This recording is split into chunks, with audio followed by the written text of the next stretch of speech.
Hello મિત્રો, મેરેકલ accounting સોફ્ટવેરના આજના ટ્યુટોરિયલમાં આપનું હાર્દિક સ્વાગત છે.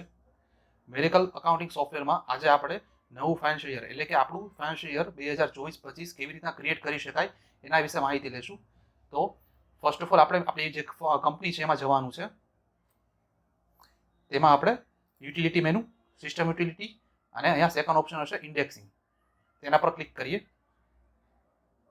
સેકન્ડ યુટિલિટી, સિસ્ટમ યુટિલિટી અને રીપોસ્ટિંગ, આવી રીતના બંને ટાઈમ આવી રીતના લોડિંગ થશે, એ થવા દેવાનું છે.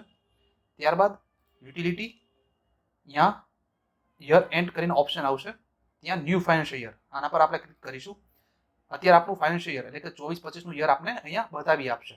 તમારે ફક્ત અહીંયા ઓકે આપવાનું છે અને ત્યારબાદ આવી લોડિંગ પ્રોસેસ થવા દેવાની છે. એટલે આપણું જે નવું ફાઇનાન્શિયલ યર છે એટલે કે 24-25નું યર છે એ ક્રિએટ થઈ જશે. તમે અહીંયા જોશો ઉપરની side right hand side corner પર, તો આપણું યર છે એ ક્રિએટ થઈ ચૂક્યું હશે. બસ આટલી સિમ્પલ પ્રોસેસ છે મિત્રો. તો આશા રાખીએ આપણું નવું ફાઇનાન્શિયલ યર સુખ અને સમૃદ્ધિથી ભરપૂર રહે.